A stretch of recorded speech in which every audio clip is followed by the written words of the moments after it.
Hello guys, welcome to stock hut. मेरा नाम है उत्कर्ष और आज हम बात करेंगे आईपीओ के बारे में कि आईपीओ क्या होता है, लोग क्यों इतना आईपीओ परचेस करना चाहते हैं, why they are crazy about that and कैसे लोगों का पैसा एक हफ्ते में 2 हफ्ते में डबल ट्रिपल हो जाता है। तो ये सारी चीज़ें हम लोग डिस्कस करेंगे इसमें। तो आईपीओ का फुल फॉर्म आप सबको पता है। आईपीओ का फुल फॉर्म होता है इनिशियल पब्लिक ऑफरिंग। सो इसमें होता ये है कि जो मेजर बड़ी बड़ी जो कंपनीज जो रहती है वो पब्लिक से पैसा उठाना चाहती है, तो वो आईपीओ लॉन्च करती है। अब इसमें आपके दिमाग में क्वेश्चन आएगा कि कंपनी क्यों पब्लिक से पैसा लेना चाहती है।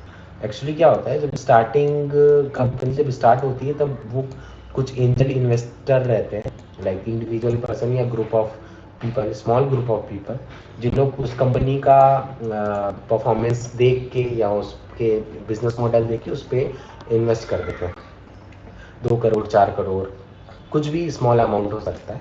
लेकिन एक सर्टेन टाइम के बाद जब कंपनी को एक्सपेंड करना हो, लाइक अगर कोई बाइसिकल मैन्युफैक्चरिंग कंपनी है जिसका प्रोडक्शन है मंथ का अराउंड 1000 साइकिल, बस बट उसको प्रोडक्शन अपना बढ़ाना है, 10,000 साइकिल्स करना है, तो उसको बड़ा एरिया चाहिए, ज़्यादा वर्कर्स चाहिए, तो उसके इसमें उसको और ज़्यादा इन्वेस्टमेंट चाहिए।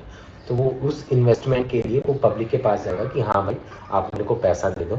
लेकिन अब पब्लिक बोलेगी कि भाई ठीक है, हम तुमको पैसा तो दे देंगे, बट हम तुमको पैसा क्यों दें? तो वो बोलेगा कि हाँ ठीक है, उसके एवज में आपको मैं शेयर्स दे दूंगा। ठीक है। तो ऐसा होता है कि आप जब भी आईपीओ लॉन्च होता है तो हम सर्टेन अमाउंट कंपनी को पे करते हैं, उसके एवज में कंपनी जो है वो हमको सर्टेन शेयर्स जो है वो हम लोग को दे देती है। लेकिन कभी भी आप लोग देखना कि आप आईपीओ लॉन्च होता है तो आप एक शेयर्स नहीं खरीद सकते। शेयर जो रहता है वो हमेशा लॉट साइज में ही होता है।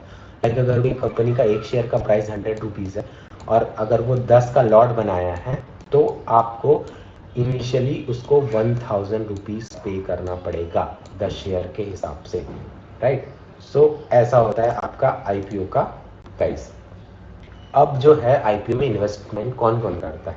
आईपीओ में इन्वेस्टमेंट करते हैं एफआईआई, डीआईआई जो रहते हैं, जो इंस्टीट्यूशनल इन्वेस्टर्स जो रहते हैं ना, उन लोग इन्वेस्टमेंट करते हैं, लाइक म्यूचुअल फंड वाले, या आपका होगा इंश्योरेंस वाले, जिनको आप पैसा दे के, या बैंक्स जो हो गए, स्मॉल बैंक्स हो गए, वो सारे लोग इन्वेस्ट करते हैं। जब आप अपना पैसा देते हैं ना तो उनको भी पैसा कहीं पे इन्वेस्टमेंट चाहिए करना पड़ता है, ताकि वो आपको उसका रिटर्न दे सके, प्लस वो अपने लिए भी अर्न कर सके।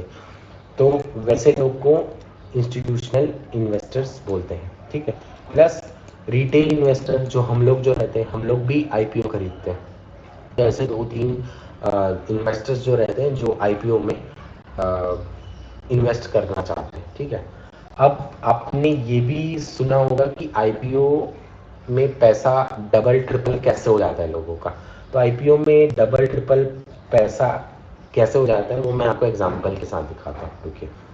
सो जैसे कि आप मनी कंट्रोल के साइट में जाओगे तो आपको कुछ फेमस, जैसे ये जोमेटो, ये काफ़ी फेमस कंपनी है। तो ये जब अपना आईपीओ लॉन्च की तो वो लॉन्च की थी 76 रुपीज़ में। राइट।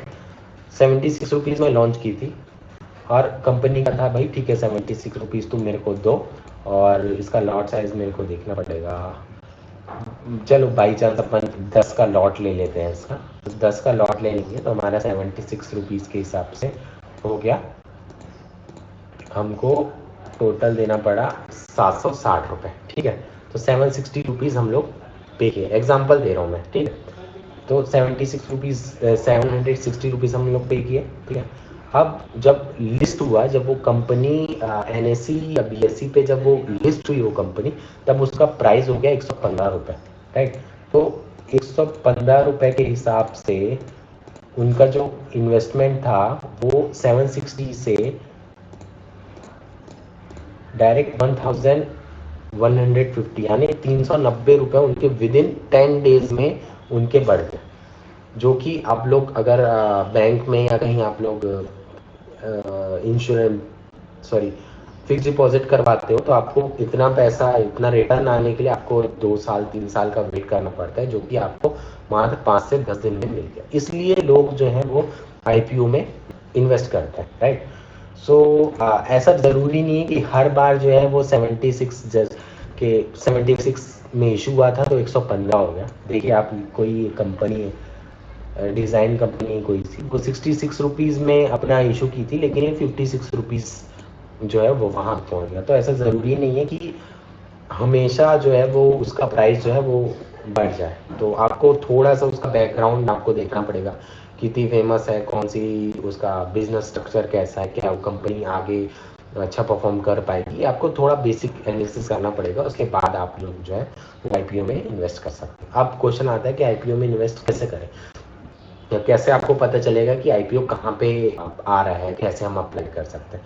तो आप जीरोधा की साइट में जाएंगे और यहाँ पे बहुत सारा टैब रहता है, तो आईपीओ में आप सेक्शन में जाएंगे तो यहाँ पे आपको पता चल जाएगा कि हाँ ठीक है, ये रेटिना कंपनी है जिसका 19 अप्रैल से 24 अप्रैल तक के आईपीओ खुला हुआ है।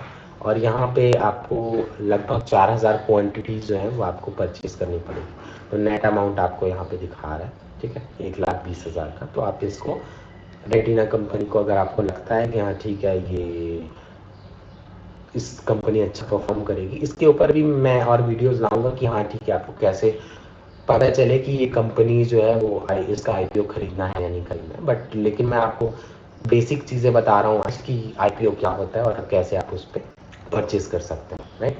सो ये ओवरऑल जो था, आपको आईपीओ के बारे में कुछ नॉलेज हुआ होगा, बेसिक कुछ पता चला होगा।